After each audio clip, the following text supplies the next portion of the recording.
ಅವನನ್ನು ಪ್ರಕಾಶಿತ ಮಾಡೋದು, ಅವನ ಪ್ರಕಾಶ ಯಾವ ರೂಪದಿಂದ ಇರ್ತಿದೆ, ಇದು ಒಂದು ಮಾತ್ರೆ. ನಿಜವಾಗಿ ಅದರಲ್ಲಿ ಪರಮಾತ್ಮ ಅನ್ನೋದ ಮತ್ತು ಅಂತರಾತ್ಮ ಅನ್ನೋದ. ಅಂತರಾತ್ಮ ಯಾರಿಗಂತರು? ಯಾರು ಬಾಹ್ಯವನ್ನು ನೋಡುವುದನ್ನು ಬಿಟ್ಟ, ಬಾಹ್ಯದೊಳಗೆ ನೋಡುವುದನ್ನು ಬಿಟ್ಟ, ಆಂತರ್ಯದೊಳಗೆ ಯಾರ ದೃಷ್ಟಿ ಜಾಗೃತ ಆಗಿದೆಯೋ ಅವರಿಗೆ ಯಾವುದು ಕಾಣಿಸ್ತಿದೆಯೋ ಅದು ಪರಮಾತ್ಮ ಇದೆ. ಅಂದ್ರೆ ಪರಮಾತ್ಮ ಮತ್ತು ಬಹಿರಾತ್ಮ ಎರಡೇ. ಬಹಿರಾತ್ಮ ಅರ್ಥಾತ್ ಹೊರಗಡೆ ಯಾವುದು ತನ್ನ ಸ್ವರೂಪ ಅಲ್ಲ ಅಂಥ ದೇಹಾದಿ ಸಂಯೋಗಾದಿಗಳಲ್ಲಿ ನಿರಂತರ ಆತ್ಮಬುದ್ಧಿ ಇರುವುದು, ಅದು ಪರಮಾತ್ಮತೆ. ಮತ್ತು ಯಾವುದು ನಿಜವಾಗಿ ತನ್ನ ಸ್ವರೂಪ ಇದೆಯಲ್ಲ ಅದರ ಮೇಲೆ ನಿರಂತರ ದೃಷ್ಟಿ ಇರುವಂಥದ್ದು ಆ ಅವಸ್ಥಾ ವಿಶೇಷ ಏನಿದೆ ಅದು ಅಂತರಾತ್ಮ ಇದೆ. ಮತ್ತು ಆ ಅವಸ್ಥೆಯ ವಿಷಯ ಏನಿದೆ ಅದು ಪರಮಾತ್ಮ ಇದೆ. ಇನ್ನು ಸುಮ್ಮನೆ ಇದು ಆಧಾರ ಸಲುವಾಗಿ ಅಂತೇಳಿ ಹೇಳ್ತಾ ಇದೆ. ಮೋಕ್ಷ ಮಾರ್ಗ ಪ್ರಕಾಶಕ ಅನ್ನೋದೊಂದು ಗ್ರಂಥ ಬಹಳ ಮಾಡಿ ಎಲ್ಲರೂ ಓದಿದ್ದೇ ಇದೆ. ಅದ ಮೋಕ್ಷ ಮಾರ್ಗ ಪ್ರಕಾಶಕ ಅಂದ್ರೆ ಸಂಸಾರ ಮಾರ್ಗದ ಮೇಲೆ ನಡೀತಾ ನಡೀತಾ ನಡೀತಾ ಈ ಜೀವದ ಅನಂತ ಕಾಲ ಕಳೆದು ಹೋಯ್ತ್ರಿ. ಅನಂತ ನೋಡ್ರಿ, ಆ ಅನಂತತೆಯ ಗಣಿತ ಸ್ವಲ್ಪ ಲಕ್ಷದೊಳಗೆ ತಗೊಳ್ಳಿಕ್ಕೆ ಹೋದ್ರೂ ಕೂಡ ನಿಜವಾಗಿನ ಪ್ರಾಮಾಣಿಕ ದೃಷ್ಟಿಯಿಂದ ಅದರ ಕಡೆಗೆ ಗಮನ ಹರಿಸಿದ್ರೆ ಅಥವಾ ಅದನ್ನು ಲಕ್ಷ್ಯದೊಳಗೆ ತಗೊಂಡ್ರೆ ನಿಜವಾಗಿನ ಭಯ ಉತ್ಪನ್ನ ಆಗ್ತಿದೆ. ಎಷ್ಟು ಕಾಲ ಕಳೆದು ಹೋಯಿತು ನಾವು ಸಂಸಾರದಲ್ಲಿ, ಎಂದಿನಿಂದ ಇದ್ದೇವೆ, ಅರೆ ಎಂದಿನಿಂದ ಅನ್ನೋದಕ್ಕೆ ಪ್ರಾರಂಭನೇ ಇಲ್ಲ. ಹಾಗಾದರೆ ಯೋಚನೆ ಮಾಡೋದ ಎಷ್ಟು ಮೊದಲಿನಿಂದ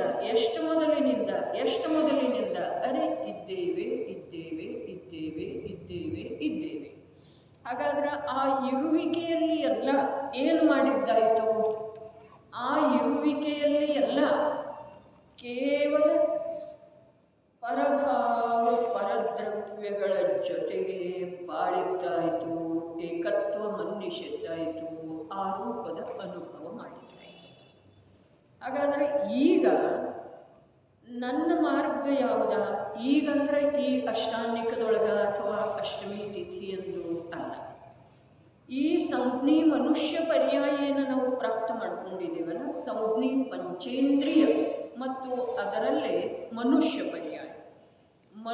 ಪರ್ಯಾಯ ಮತ್ತು ಅದರಲ್ಲೇ ಮೋಕ್ಷ ಮಾರ್ಗದ ಸ್ವರೂಪವನ್ನು ತಿಳಿಸಿಕೊಡುವಂಥ ಉತ್ತಮ ಕುಲದೊಳಗೆ, ಜೈನ ಕುಲದೊಳಗೆ ನಮ್ಮದು ಜನ್ಮ ಆದ ನಂತರ ಇಲ್ಲಿ ಕರ್ತವ್ಯ ಏನಿದೆ?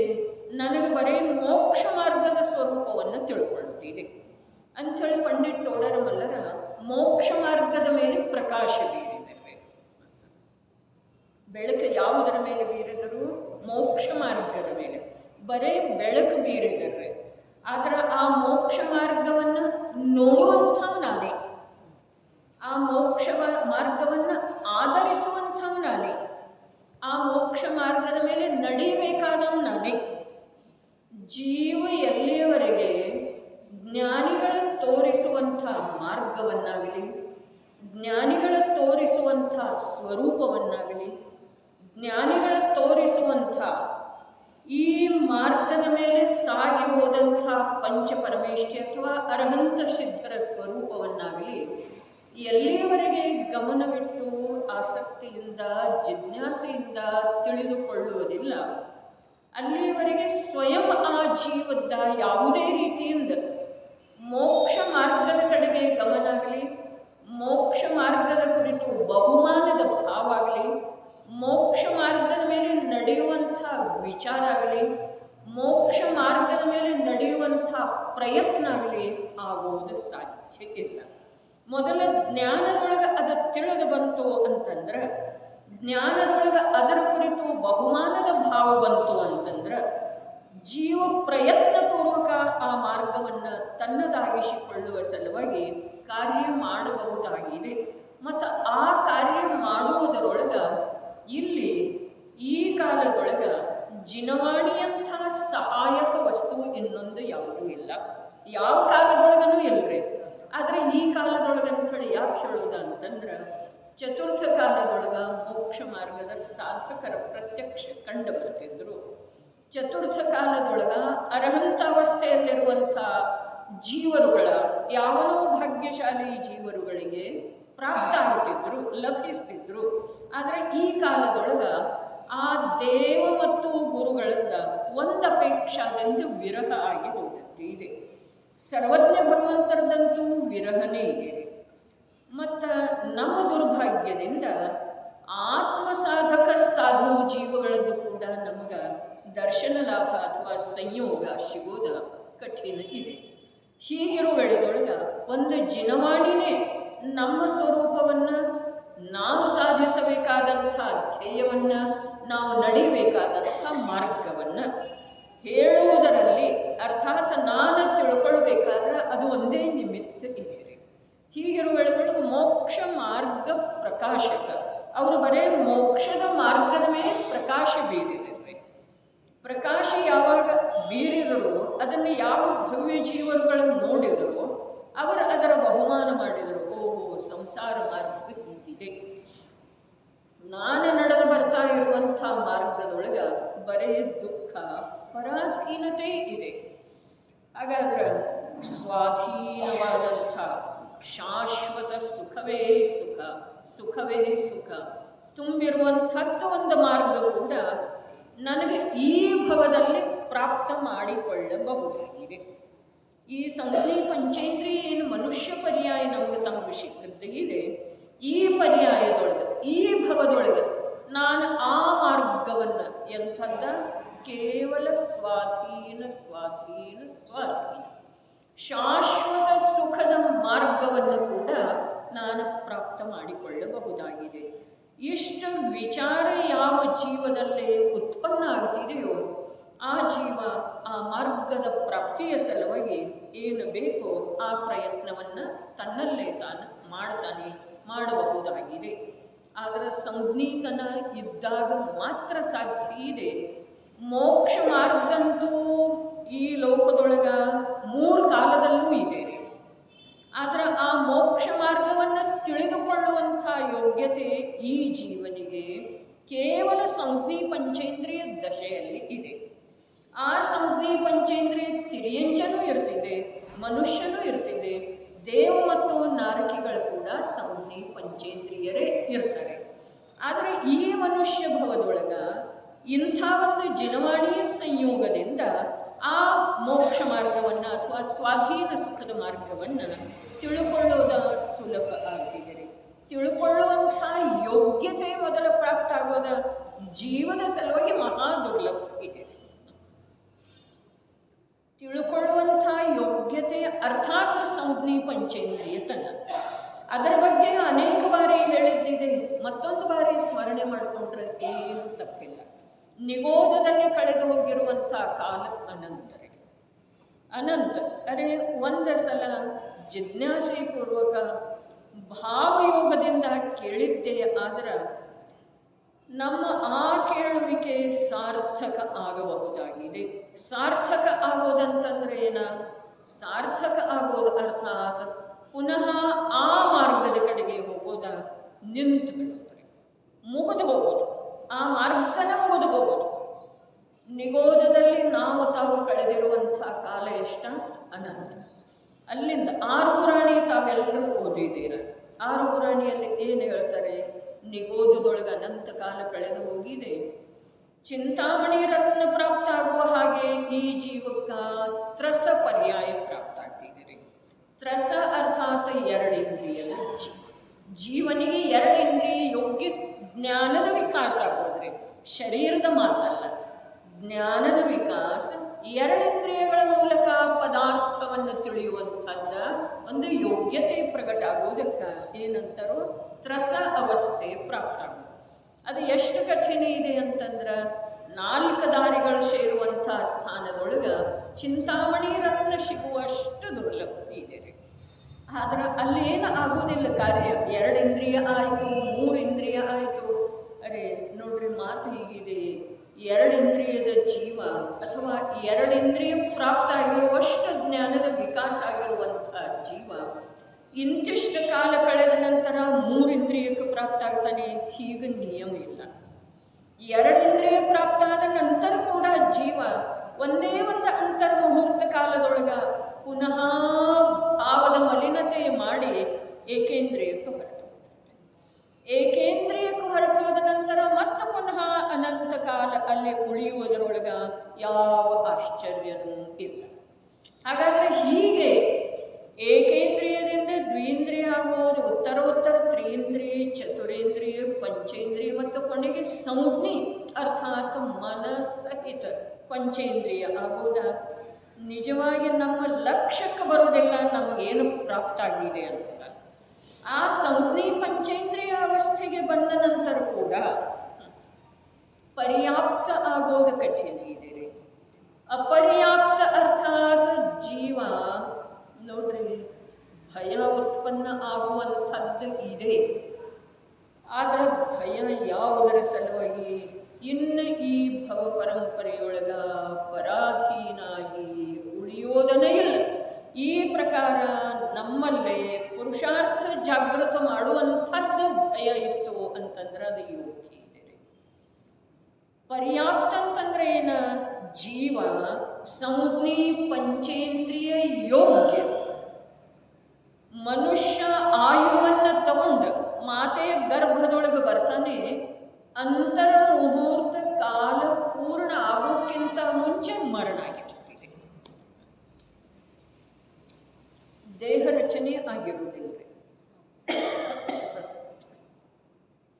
ಮರಣ ಆಗಿರುತ್ತಿದೆ.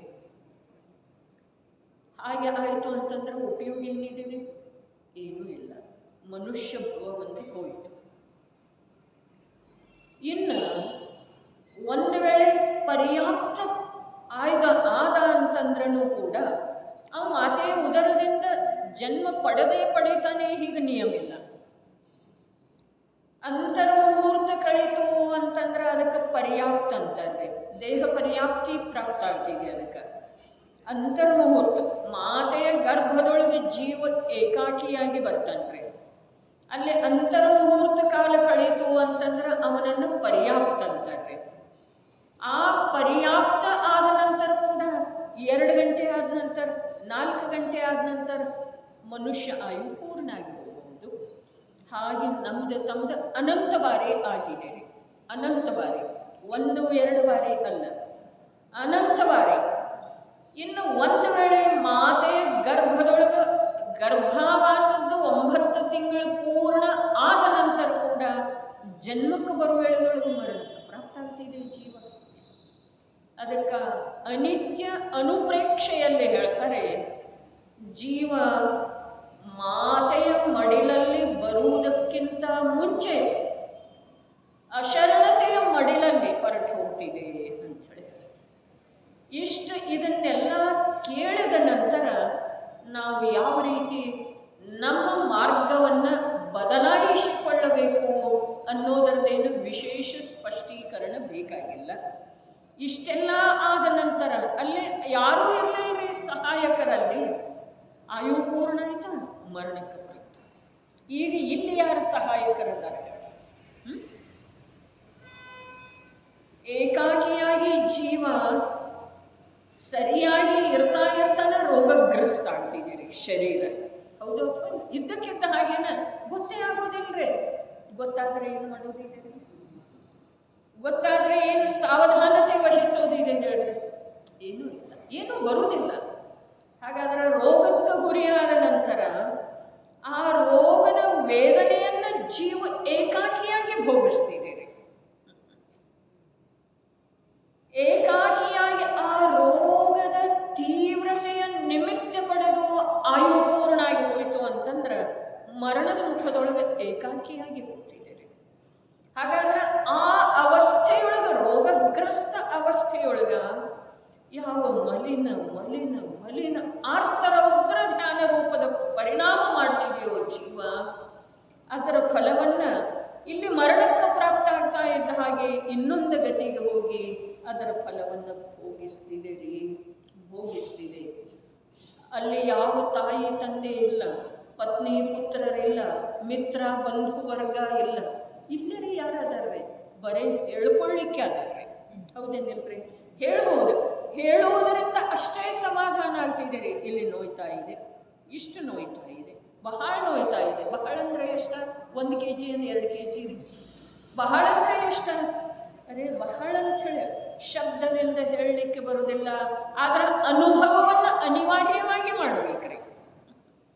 ಈ ಪ್ರಕಾರ ಈ ಅಶರಣ ಸಂಸಾರದೊಳಗ ಜೀವ ಅನಂತ ಅನಂತ ಅನಂತ ಅನಂತ ಅನಂತ ಏನ ಪಂಚ ಪರಾವರ್ತನ, ದ್ರವ್ಯ ಪರಾವರ್ತನ, ಕ್ಷೇತ್ರ ಪರಾವರ್ತನ, ಕಾಲ ಪರಾವರ್ತನ, ಭವ ಪರಾವರ್ತನ, ಭಾವ ಪರಾವರ್ತನ, ಅನಂತ ಬಾರಿ ಅನಂತ ಪಂಚ ಪರಾವರ್ತನಗಳನ್ನು ಈ ಜೀವ ಮಾಡಿ ಆಗಿದೆ ಅಂದಮೇಲೆ ಇನ್ನು ತನ್ನ ಮಾರ್ಗ ಪರಿವರ್ತನೆ ಮಾಡಿಕೊಳ್ಳುವುದರ ಸಲುವಾಗಿ ಯಾವುದರದ ದಾರಿ ನೋಡೋದಿದ್ದೀರಿ?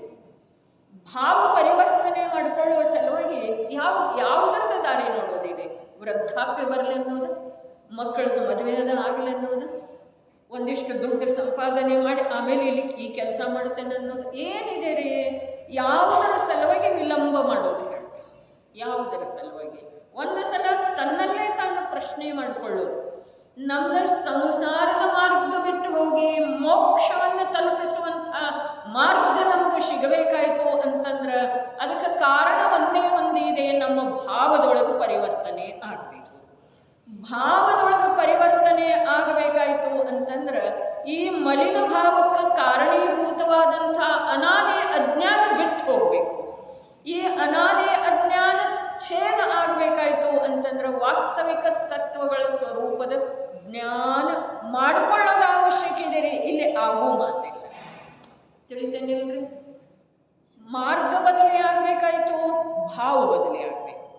ಭಾವ ಬದಲಿ ಆಗಬೇಕಾಯಿತು ಅಂತಂದ್ರೆ ಅನಾದಿ ಅಜ್ಞಾನ ಭಾವಗಳಿಗೆ ಯಾವುದು ಕಾರಣ ಇದೆಯೋ ಆ ಅಜ್ಞಾನದ ಯಾವ ಒಂದು ಸಂಸ್ಕಾರ ಗಾಢ ಇದೆಯೋ ಅದು ಬಿಟ್ಟು ಅದು ಬಿಟ್ಟು ಹೋಗುವ ಸಲುವಾಗಿ ನಾವು ವಾಸ್ತವಿಕ ಪದಾರ್ಥಗಳ ಸ್ವರೂಪ ನನ್ನ ಮತ್ತು ಪರ, ಸ್ವ ಮತ್ತು ಪರ ಪದಾರ್ಥಗಳ ಸ್ವರೂಪದ ಆಳವಾದ ಅಭ್ಯಾಸ, ಯಥಾರ್ಥ ಅಭ್ಯಾಸ, ದೀರ್ಘ ಸಂಸ್ಕಾರ, ಆ ಸಂಸ್ಕಾರದಿಂದ ತಾನಾಗೇನೆ ಈ ಜೀವದ ಸಂಸಾರ ಮಾರ್ಗ ಬಿಟ್ಟು ಹೋಗಿ ಮೋಕ್ಷ ಮಾರ್ಗ ತಂದು ಕೊಡುವಂಥ ಭಾವಗಳ ಉದಿಶಿ ಉದಿಶಿ ಉದಿಶಿ ಬರ್ತಾ ಇರ್ತವೆ. ಆ ಭಾವ ಎಂಥವಿರ್ತವೆ ಅಂತಂದ್ರೆ ಭಾಷ್ಯದೊಳಗೆ ಯಾವುದೇ ಪರಿವರ್ತನೆ ಆದ್ರೂ ಕೂಡ ಆ ಭಾವ ಆ ಭಾಷೆ ಸಂಯೋಗಗಳ ಪರಿವರ್ತನೆಯ ಅನುಸಾರ ಆಗುವುದಿಲ್ಲ, ಅದರ ಹಿಂದೆ ನಡೆಯುವುದಿಲ್ಲ. ಏನು ಹೇಳ್ತು? ಭಾವ ಪರಿವರ್ತನೆ ಯಾವುದಕ್ಕಂತಾರೋ ಅಂತಂದ್ರೆ ಸಂಸಾರದೊಳಗೆ ಯಾವ್ಯಾವ ಸಂಯೋಗಗಳಿದಾವೆಯೋ ದೇಹ ಮೊದಲು ಮಾಡಿಕೊಂಡು ಏನೇನು ಸಂಯೋಗ ಇದಾವೆಯೋ ಚೇತನ ಅಚೇತನ ಪದಾರ್ಥಗಳದ್ದು ಯಾವ ಸಂಯೋಗ ಆಗಿದೆಯೋ ಆ ಸಂಯೋಗದೊಳಗೆ ಕಲ್ಪನಾತೀತ ಪರಿವರ್ತನೆ ಆದ್ರೂ ಕೂಡ ಇವನ ಭಾವದ ದಿಕ್ಕು ಬದಲೇ ಆಗುವುದಿಲ್ಲ. ಅದಕ್ಕೆ ಭಾವ ಪರಿವರ್ತನೆ ಅಂತ. ಆ ಪ್ರಕಾರ ಭಾವ ಪರಿವರ್ತನೆ ಆಗಬೇಕಾದ್ರೆ ಬುದ್ಧಿಪೂರ್ವಕ ಮಾಡಬೇಕಾದಂಥದ್ದು ಒಂದೇ ಕೆಲಸ ಇದೆ. ಸ್ವಪರ ತತ್ವಗಳನ್ನು, ಜೀವ ಅಜೀವ ತತ್ವಗಳನ್ನು, ಚೇತನ ಅಚೇತನಗಳ ಸ್ವರೂಪವನ್ನು, ರಾಗ ಜ್ಞಾನಗಳ ಮಧ್ಯದಲ್ಲಿರುವಂಥ ಭೇದವನ್ನು ತಿಳ್ಕೊಳ್ಳುವುದು ಅತ್ಯಂತ ಅವಶ್ಯಕ ಇದೆ ರೀ. ಏನು ಮಾಡದಿದ್ರೂ ಸರಿ ಇಲ್ಲ, ಏನು ಮಾಡದಿದ್ರೂ ಯಾವ ಪ್ರಕಾರದ ಹಾನಿ ಇಲ್ಲ. ಏನು ಮಾಡೋದು? ದೇಹವನ್ನು ಸರಿಯಾಗಿ ಇಟ್ಕೊಳ್ಳೋದ, ಸರಿಯಾಗಿ ಡ್ರೆಸ್ ಮಾಡ್ಕೊಳ್ಳೋದ, ಸರಿಯಾಗಿ ಧನ ಸಂಪಾದನೆ ಮಾಡೋದ, ಸರಿಯಾಗಿ ಜನರೆಲ್ಲ ಹೇಗೆ ಬಾಳ್ತಾ ಇದ್ದಾರೋ ಹಾಗೆ ಬಾಳೋದ. ಇದು ಯಾವುದೂ ಮಾಡದೇ ಇದ್ರೆ ಹಾನಿ ಯಾವುದೂ ಇಲ್ಲ. ಅಜ್ಞಾನಿ ಜನರು ಏನಾದರೂ ಅಂದ್ರೆ ಅದರಿಂದ ನನಗೇನೂ ಆಗೋದಿಲ್ರಿ. ಆದರೆ ಜ್ಞಾನಿ ಜನರು ಅನಂತ ಜೀವರುಗಳು ನನ್ನನ್ನು ಹೀಯಾಳಿಸ್ತಾ ಇದ್ದಾರೆ, ಛೇ ಇದು ಸಂಸಾರಿ ಪ್ರಾಣಿ ಅಂಥೇಳಿ ಅನ್ನಿಸಿಕೊಳ್ಳೋದ ನಮಗೆ ತಮಗೆ ಬೇಡಾಗಿತ್ತು ಅಂತಂದ್ರೆ ನಾವು ಅಜ್ಞಾನಿ ಜಗತ್ತಿನ ಕಡೆಗೆ ಮತ್ತು ಸಂಯೋಗಿ ಪದಾರ್ಥಗಳ ಪರಿವರ್ತನೆಯ ಕಡೆಗೆ ವಿಶೇಷ ಗಮನ ಹರಿಸ್ತಕ್ಕಂಥದ್ದಲ್ಲ. ವಿಶೇಷ ಅನ್ನೋದಕ್ಕಿಂತ ಸ್ವಲ್ಪನೂ ಗಮನ ಆ ಕಡೆ ಹರಿಸ್ತಕ್ಕಂಥದ್ದಲ್ಲ. ಈಗ ಆಯುವಿನೊಳಗೆ ಬಹಳಷ್ಟು ಭಾಗ ತಮ್ಮದ ಮುಗಿದು ಹೋಗಿದೆ. ಯಾರು 60ರ ಮೇಲ್ಪಟ್ಟವರಿದ್ದೀರಿ, 40ರ ಮೇಲ್ಪಟ್ಟವರಿದ್ದೀರಿ, ಅವ್ರದ್ದೆಲ್ಲ ಮನುಷ್ಯ ಜೀವನ ಒಂದು ಅಪೇಕ್ಷಾದಿಂದ ಮುಗಿದ ಹಾಗೇನ ಆಗಿದ್ದೀರಿ. ಹೀಗಿರುವ ವೇಳೆದೊಳಗ ನಾವು ತತ್ವದ ಅಭ್ಯಾಸದ ಸಲುವಾಗಿ ಲೋಕನಿಂದೆ ಅಥವಾ ನನ್ನದೇ ಆದಂಥ ಅಜ್ಞಾನಜನ್ಯ ಮರ್ಯಾದೆ ಅಥವಾ ಸಂಯೋಗದಲ್ಲಿ ಆಗುವಂಥ ಬದಲಾವಣೆಗೆ ಹೆದರಿ ನಾವು ಜಿನಾಗಮದಲ್ಲಿ ಆಗಬೇಕಾದಂಥ ಜಿನಾಗಮದ ಸಂಯೋಗದಿಂದ ಆಗಬೇಕಾದಂಥ ಲಾಭದಿಂದ ವಂಚಿತ ಉಳಿಬಾರದು. ಈಗ ನಾವು ಆ ಭಾವ ಪರಿವರ್ತನೆಗೆ ಭಾವ ಏನೇನಿದಾವೆ ಅನ್ನೋದನ್ನಿದ್ದೇನೆ ಹೇಳಿದರೆ ಮಂಗಲಾಚರಣೆ ರೂಪದಲ್ಲಿ ಪದ್ಯಗಳಿದ್ದಾವೆ. ಅವುಗಳನ್ನು ಕನ್ನಡಕ್ಕಿದ್ದಾವೆ, ನಿಧಾನವಾಗಿ ಹೇಳುತ್ತೇವೆ. ಸ್ವಪರ ಭಾವ ವಿಭಾವಗಳ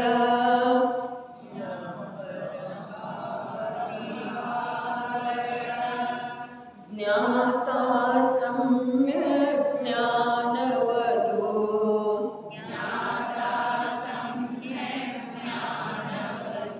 ನೋಡ್ರಿ, ಜ್ಞಾತ ಯಾವುದಿದೆ?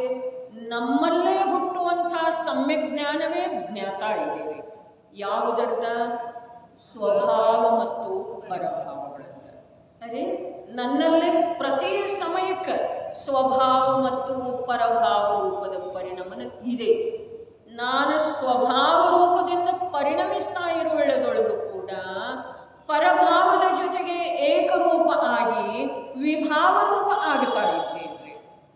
ಅದನ್ನು ತಿಳಿಯುವಂಥವ್ರು ಯಾರ? ಸರ್ವಜ್ಞ ಭಗವಂತರು ತಿಳಿತಾರೆ. ಅದರಿಂದ ಯಾವ ಲಾಭ ಇಲ್ಲ. ನಿನ್ನ ಜ್ಞಾನ ತಿಳಿಲಿಕ್ಕೆ ಬೇಕು. ಜ್ಞಾತ, ಅರೆ ನನ್ನ ಜ್ಞಾನದಿಂದ ನನ್ನ ಗುಣದೋಷಗಳು ನನಗೆ ಕಾಣಿಸಲಿಲ್ಲ, ತಿಳಿದು ಬರಲಿಲ್ಲ ಅಂತಂದ್ರೆ ಗುಣಗಳ ಅನುಸರಣೆ ಮತ್ತು ದೋಷಗಳ ಪರಿಹಾರ ಆಗುವುದು ಸಾಧ್ಯ ಇಲ್ಲ. ನನ್ನ ಜ್ಞಾನದಿಂದ ನನ್ನಲ್ಲೇ ಸಂಭವಿಸ್ತಾ ಇರುವಂಥ ಗುಣ ಮತ್ತು ದೋಷಗಳನ್ನು ನಾನು ಕಂಡುಕೊಳ್ಳಲಿಕ್ಕೆ ಬೇಕು. ಹಾಗೆ ಕಂಡುಕೊಂಡ ನಂತರ ದೋಷಗಳ ಪರಿಹಾರ ಆಗ್ತಿದೆ, ಗುಣಗಳ ಅನುಸರಣೆ ಆಗ್ತಿದೆ. ಅದಕ್ಕೆ ಏನು ಹೇಳಿದ್ರು ಹೇಳಿ, ಸ್ವಪರ ಭಾವ ವಿಭಾವಗಳ ಜ್ಞಾತ ಸಮ್ಯಕ್ ಜ್ಞಾನವದು.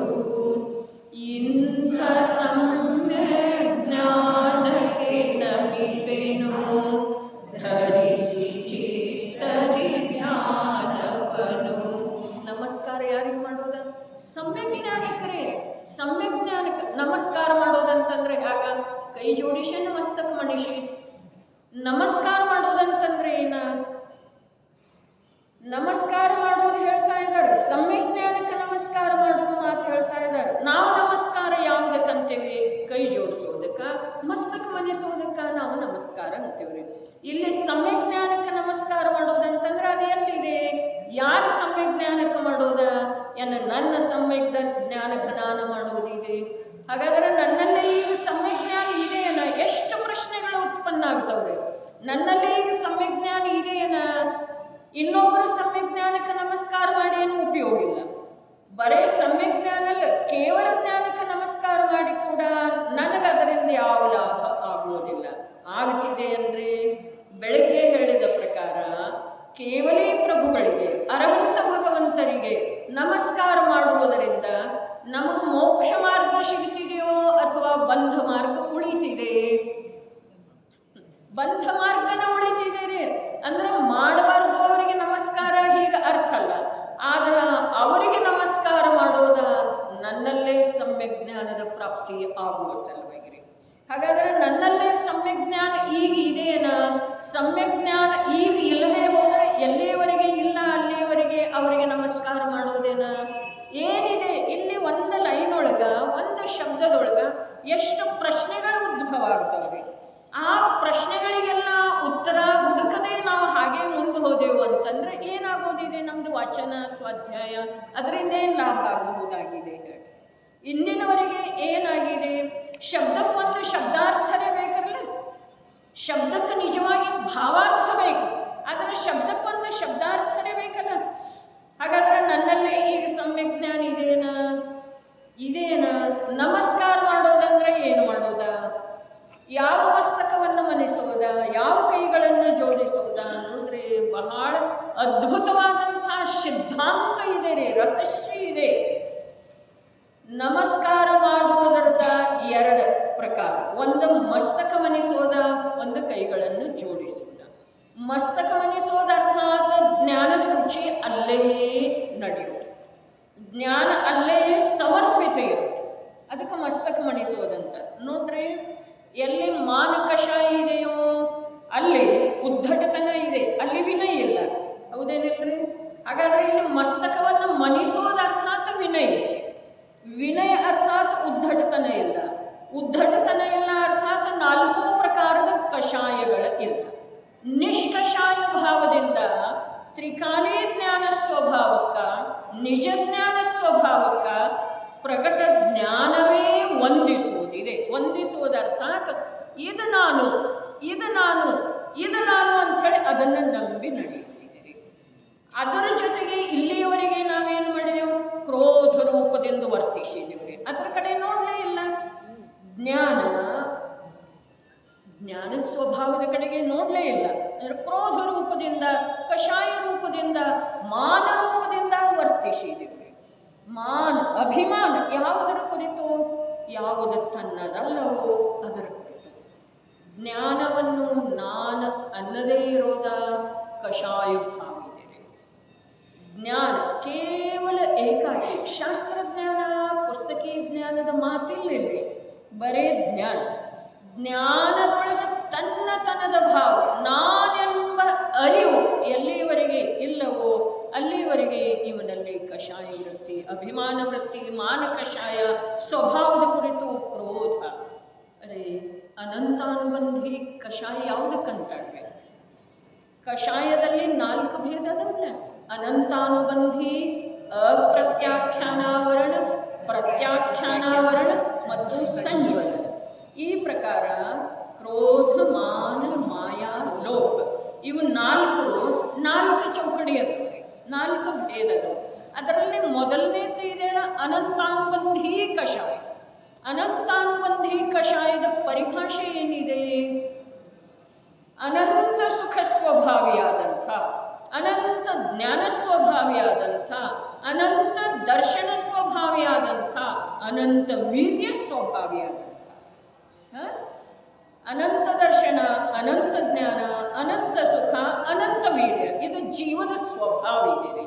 ಹಾಗಾದರೆ ಆ ಸ್ವಭಾವದ ಕಡೆಗೆ ಅಂಶ ಮಾತ್ರ ಕೂಡ ರುಚಿ ಇಲ್ಲದೆ ಇರೋದು, ಅದರ ಕಡೆಗೆ ನೋಡದೇ ಇರೋದು, ಇದು ಅನಂತಾನುಬಂಧಿ ಕಷಾಯ ಇದೆ. ಅನಂತಾನುಬಂಧಿ ಕ್ರೋಧ, ಅನಂತಾನುಬಂಧಿ ಮಾನ, ಅನಂತಾನುಬಂಧಿ ಮಾಯಾ, ಅನಂತಾನುಬಂಧಿ ಲೋಭ.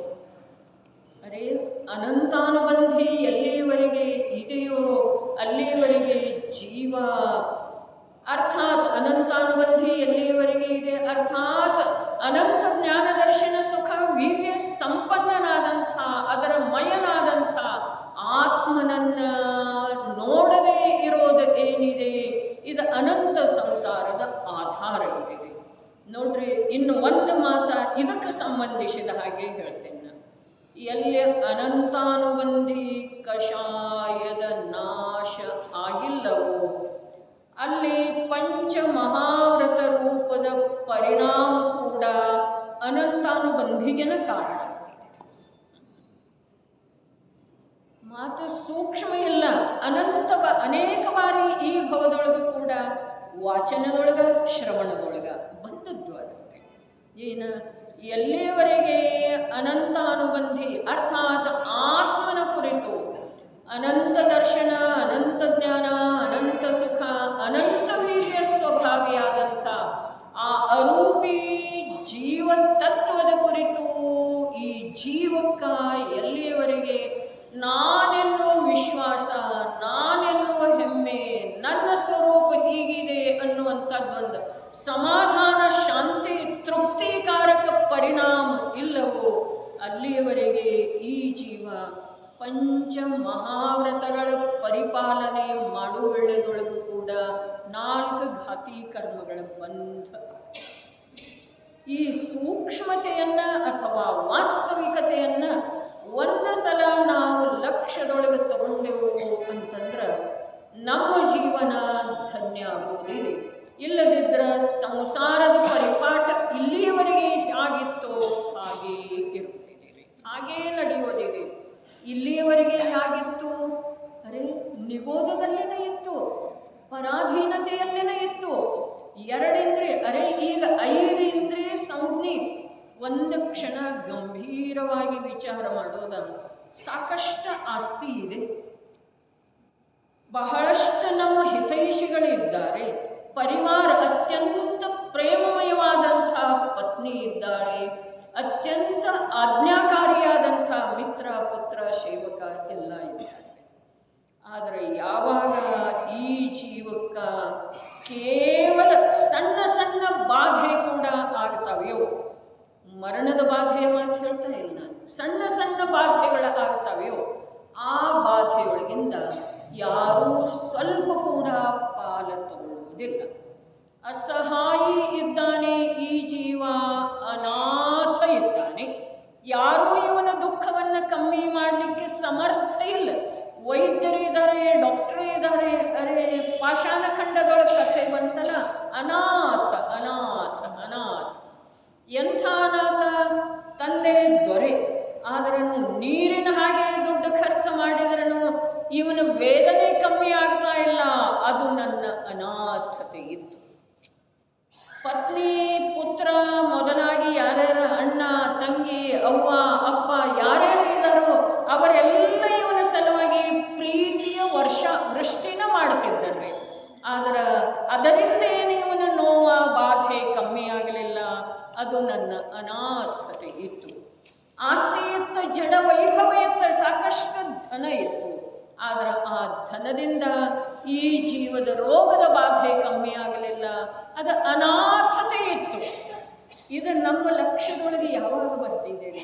ಕಥೆಯೇನೋ ಮನೋಜ್ಞವಾಗಿ ಓದಿದೆವು, ಕೇಳಿದೆವು, ಮನಸ್ಸಿಗೆ ಆ ವೇಳೆದೊಳಗೆ ಹೌದಲ್ಲ ಅನ್ನಿಸ್ತು. ಆದರೆ ಆ ಸ್ಥಾನದೊಳಗೆ ನಮ್ಮನ್ನು ಇರಿಸಿ ನಾವು ನೋಡಿದ್ದೇವೇನ? ಅನಾಥತೆ. ನಾವು ಲೌಕಿಕದೊಳಗೆ ಹೇಳ್ತಾರಲ್ಲ, ಪರದೇಶಿ ಮಗು, ಅನಾಥ ಮಗು ಅಂದ್ರೆ ಯಾರೂ ದಿಕ್ಕಿಲ್ಲದ. ನಮ್ಗೆ ಯಾರು ದಿಕ್ಕದಾರ? ಯಾರು ದಿಕ್ಕದಾರ? ನಮ್ಮವ್ರು ಯಾರದಾರ? ಅರ್ಥಾತ್ ನಮ್ಮ ವೇದನೆಯನ್ನು, ನಮ್ಮ ಅಂತರಂಗದ ಭಾವನೆಗೆ ಅನುಸಾರವಾಗಿ ನಮಗೆ ಸುಖವನ್ನು, ಶಾಂತಿಯನ್ನು, ಅನುಕೂಲತೆಯನ್ನು ಒದಗಿಸುವಂಥವ್ರು ಯಾರಿದ್ದಾರೆ? ಧನದಿಂದ ಸಾಧ್ಯವಿಲ್ಲ, ಲೌಕಿಕ ವಿದ್ಯೆಯಿಂದ ಸಾಧ್ಯವಿಲ್ಲ, ಪ್ರಿಯ ಜನರಿಂದ ಸಾಧ್ಯವಿಲ್ಲ, ಪರಿವಾರದಿಂದ ಸಾಧ್ಯವಿಲ್ಲ. ಹಾಗಾದ್ರೆ ಒಂದೇ ಇದೆ. ಇಲ್ಲಿ ಸಮ್ಯಕ್ ಜ್ಞಾನಕ್ಕೆ ನಮಿಸುವ ಮಾತು ಹೇಳಿದಾರಲ್ಲ, ಅದು ನನ್ನಿಂದ ಭಿನ್ನ ಇದೆ, ಬಂದು ಹೋಗುವಂಥದ್ದಿದೆ. ಇಷ್ಟು ಯಾವ ಜ್ಞಾನ ತಿಳಿತಿದೇನ ಆ ಜ್ಞಾನವೇ ನಾನಿದ್ದೇನೆ. ಆ ಜ್ಞಾನದೊಳಗನ ನನಗೆ ಇರುವುದಿದೆ. ಅದರ ಹೆಸರು ನಮಸ್ಕಾರ. ಸಮ್ಯಕ್ ಜ್ಞಾನಕ್ಕೆ ನಮಸ್ಕಾರ. ನಮ್ಮಲ್ಲೇ ಇದೇನಿಲ್ಲ ಸಮ್ಯಕ್ ಜ್ಞಾನ ಇದೆ ಅಂತ ಹೇಳಿ ಆಯ್ತಲ್ಲ, ಇದೆ ತಿಳಿತಿದೇನಿಲ್ರಿ. ಈಗಿಷ್ಟು ಕಥೆ ಹೇಳಿದ್ದಕ್ಕೆ ತಿಳಿತು ಅಥವಾ ಇಲ್ಲ? ಒಂದು ಕಥೆ ಒಂದು ತುಂಡನ್ನು ಹೇಳಿದ ಮಾತ್ರಕ್ಕ ತಿಳಿತು ಅಥವಾ ಇಲ್ಲ? ಯಾರಿದ್ದಾರೆ ನಮ್ಮವರು? ಯಾರು ನನ್ನ ಅಂತರಂಗದ ಭಾವನೆಗೆ ಅನುಕೂಲವಾಗಿ ಸ್ಪಂದಿಸುವಂಥವ್ರು ಯಾರಿದ್ದಾರೆ? ಯಾರೂ ಇಲ್ಲ. ನನ್ನ ಭಾವ ಒಂದು ಥರ, ಅದನ್ನು ಹೇಳಿದ್ರೆ ಅವರು ತಿಳ್ಕೊಳ್ತಾರೆ ಇನ್ನೊಂದು ಥರ ಎದುರಿಗಿದ್ದವರು. ಯಾಕೆ ಅಂತಂದ್ರೆ ವಚನದೊಳಗೆ ಆ ಭಾವವನ್ನು ವಿವರಿಸುವ ಶಕ್ತಿ ಇಲ್ರಿ. ಕಾಯದ ಚೇಷ್ಟೆಯೊಳಗೆ ಶಕ್ತಿ ಇಲ್ಲ, ಒದ್ದಾಡುವುದು. ಆದರೆ ಏನು ವೇದನೆ ಎಷ್ಟಾಗ್ತಾ ಇದೆ ಅನ್ನೋದನ್ನು, ಯಾವ ರೀತಿಯ ವೇದನೆ ಆಗ್ತಾ ಇದೆ ಅನ್ನೋದನ್ನು ಹೇಳಲಿಕ್ಕೆ ಬರುವುದಿಲ್ಲ. ವಚನದೊಳಗೆ ಆ ಪ್ರಕಾರದ ಶಕ್ತಿ ಇಲ್ಲ. ಒಂದು ವೇಳೆ ವಚನದೊಳಗೆ ಆ ಪ್ರಕಾರದ ಶಕ್ತಿ ಇದ್ರೂ ಕೂಡ ಅದನ್ನು ಯಾರೂ ಬದಲಿಸುವ, ಅರ್ಥಾತ್ ಆ ವೇದನೆಯನ್ನು, ಆ ನೋವನ್ನು ಬದಲಿಸುವ ಸಾಮರ್ಥ್ಯ ಯಾರಲ್ಲೇನೂ ಇಲ್ಲ. ಯಾರಲ್ಲಿ ಅಂದರೆ ಯಾರಲ್ಲಿ? ಈ ಪ್ರಾಪ್ತ ಪರಿವಾರದೊಳಗಂತೂ ಇಲ್ಲ. ನನ್ನ ಹತ್ರ ಇರುವಂಥ ಧನ, ಕೀರ್ತಿ, ವಿದ್ಯೆ ಅವುಗಳಲ್ಲಂತೂ ಇಲ್ಲ. ಆದರೆ ಸ್ವರ್ಗದ ದೇವದೇವಿಯರಲ್ಲೂ ಇಲ್ಲ, ಮತ್ತು ಸಾಕ್ಷಾತ್ ಜಿನೇಂದ್ರ ಭಗವಂತನಲ್ಲಿ ಕೂಡ ಇಲ್ಲ. ನನ್ನ ದುಃಖದ ನಿವಾರಣೆ ಮಾಡುವಂತಹ ಸಾಮರ್ಥ್ಯ ಆ ಸಾಕ್ಷಾತ್ ಜಿನೇಂದ್ರ ದೇವರಲ್ಲಿ ಕೂಡ ಅಂಥೇಳಿನ ಹೇಳಿದ್ರಲ್ಲ ಕಾರ್ತಿಕೇಯ ಅನುಪ್ರೇಕ್ಷೆಯೊಳಗೆ. ಅದನ್ನು ಒಂದು ಸ್ವಲ್ಪ ಸ್ಮರಣೆ ಮಾಡ್ಕೊಂಡು ಮತ್ತೆ ಇಲ್ಲಿ ಸಮ್ಯಕ್ ಜ್ಞಾನಕ್ಕೆ ಬರೋದ್ರಿ. ಏನು ಹೇಳಿದರು? ಯಾವ ಜೀವದ ಯಾವ ಕ್ಷೇತ್ರದೊಳಗೆ, ಯಾವ ಕಾಲದೊಳಗೆ, ಯಾವ ನಿಮಿತ್ತದಿಂದ ಜನ್ಮ ಅಥವಾ ಮರಣ, ಉಪಲಕ್ಷಣದಿಂದ ರೋಗ, ದಾರಿದ್ರ್ಯ ಮೊದಲಾದವುಗಳು ಆಗೋವಿದವೆಯೋ ಅವುಗಳನ್ನು ಒಂದು ಸಮಯ ಹಿಂದೆ ಮುಂದೆ ಮಾಡಲಿಕ್ಕೆ ಯಾವ ಶಕ್ತಿಶಾಲಿ ವೃದ್ಧಿಧಾರಿ ದೇವನಿಂದ ಸಾಧ್ಯ ಇಲ್ಲ. ನಮಗನ್ನಿಸ್ತಿದೆ ಪಾರ್ಶ್ವನಾಥ ಪ್ರಭುವಿನ ಉಪಸರ್ಗವನ್ನು ಧರಣೇಂದ್ರ ಪದ್ಮಾವತಿ ದೂರ ಮಾಡಿದರು ಅಥವಾ ಇಲ್ಲ ನಾವು ಕೇಳ್ತೇವೆ. ಮಾಡಲಿಲ್ಲರಿ, ಮಾಡಲಿಲ್ಲ. ಸ್ವಯಂ ಆ ಶಕ್ತಿ ಆ ಪಾರ್ಶ್ವನಾಥ ಮುನಿ ಭಗವಂತರಲ್ಲೇನ ಇತ್ತು. ಆ ಶಕ್ತಿಯ ಮೂಲಕ ಅಲ್ಲಿ ಕಾರ್ಯ ಆದದ್ದು ಇದೆ.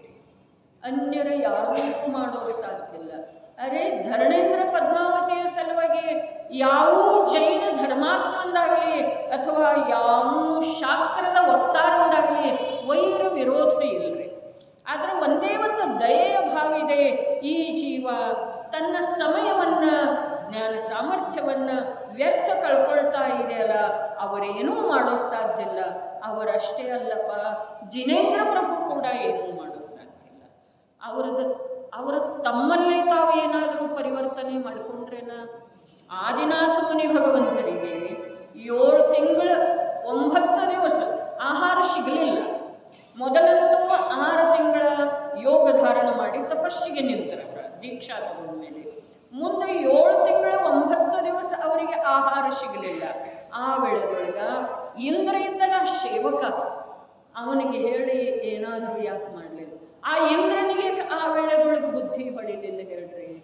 ಅರೆ ಸಮಯ ಬಾರದ ವಿನಃ, ಕರ್ಮ ದೂರ ಆಗದ ವಿನಃ ಜೀವನಿಗೆ ಆ ಕರ್ಮದಿಂದ ಆಗುವಂಥ ಬಾಧೆಯಿಂದ ಬಿಡಿಸಲಿಕ್ಕೆ ಯಾರೂ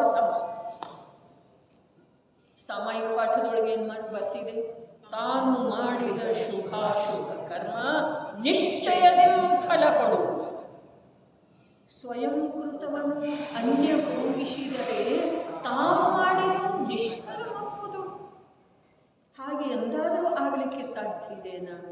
ಈ ಪ್ರಕಾರ ಯಾವ ಸಮಯದೊಳಗ ಯಾವೊಂದು ಪರಿಸ್ಥಿತಿ ಅಥವಾ ಸನ್ನಿವೇಶಕ್ಕೆ ಒಳಗಾಗಿ ಅಥವಾ ಅದರ ಜೊತೆಗೆ ಅಜ್ಞಾನದಿಂದ ಏಕಾಗಿ ಈ ಜೀವ ಏನು ಆಂತರಿಕ ಬಾಧೆಯನ್ನು, ಪೀಡೆಯನ್ನು ಅನುಭವಿಸ್ತಾನೋ, ಆ ಪೀಡೆಯಿಂದ ತನ್ನನ್ನು ತಾನು ಮುಕ್ತ ಮಾಡಬೇಕಾದ್ರೆ ಅಲ್ಲೇ ಇರುವಂಥ ಸಮ್ಯಕ್ ಜ್ಞಾನವೇ ಉಪಯೋಗಿ ಇದೆ. ಸಮ್ಯಕ್ ಜ್ಞಾನ ಅಂದರೆ ಏನು? ವಸ್ತು ಹೇಗಿದೆಯೋ ಹಾಗೆ ತಿಳಿಯುತ್ತೆ ಅಷ್ಟೇ. ಸಮ್ಯಕ್ ಜ್ಞಾನ ಅಂದರೆ ಬಹಳಷ್ಟು ದೊಡ್ಡದೇನಾದರೂ ಇದೆ ಹೀಗೆ ಮಾತಿಲ್ಲ. ಬಹಳಷ್ಟು ಶಾಸ್ತ್ರಗಳನ್ನು ಓದಿದ ನಂತರ ಅದು ಪ್ರಕಟ ಆಗ್ತಿದೆ ಹೀಗೂ ಮಾತಿಲ್ಲ. ಅರೆ ಅಭವ್ಯ ಕೂಡ ರೀ, ಅಭವ್ಯ ಯಾರಿಗಂತಾರು? ಇದರಲ್ಲೇನೂ ಬಂದದ್ದೇನೆ. ಮೊದಲನೇ ಅಧಿಕಾರನ ಸಾಮಾನ್ಯ ಅಧಿಕಾರ ಆದ ಕೂಡಲೇ ಪಾರಿಣಾಮಿಕ ಭಾವ ಅಧಿಕಾರ ಇದೆ. ಅದರಲ್ಲೇ ಭವ್ಯ, ಅಭವ್ಯ, ಜೀವತ್ವ, ಭವ್ಯತ್ವ, ಅಭವ್ಯತ್ವ 3 ಪರ್ಯಾಯದ ಚರ್ಚೆ ಇದೆ. ನಮಗೆ ತಮಗೆ ಗೊತ್ತಿದ್ದ ಹಾಗೆ ಅಭವ್ಯ ಯಾರಿಗಂತಾರೋ? ಅಭವ್ಯ ಯಾರಿಗಂತಾರೆ? ಅನಂತ ಅನಂತ ಅನಂತ ಅನಂತ ಅನಂತ ಎಷ್ಟೋ ಕಾಲ ಕಳೆದರೂ ಕೂಡ ಎಂದೂ ತನ್ನ ಸ್ವರೂಪವನ್ನು ಹೇಗಿದೆಯೋ ಹಾಗೆ ಅನುಭವ ಮಾಡೋದು ಸಾಧ್ಯನ ಆಗುವುದಿಲ್ಲ. ಆ ಜೀವಕ್ಕೆ ಅಭವ್ಯ ಅಂತಾರೆ.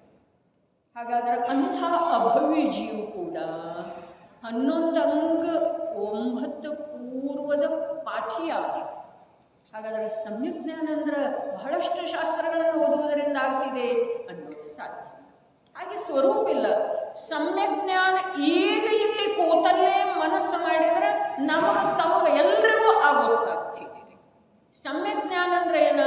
ಟೋಡರ್ ಮಲ್ಲರು ಹೇಳಿದರೆ ಹೇಗೆ ವಸ್ತುವಿನ ಸ್ವರೂಪ ಇದೆಯೋ ಹಾಗೆ ಇವು ತಿಳಿಯುವುದಿಲ್ಲ.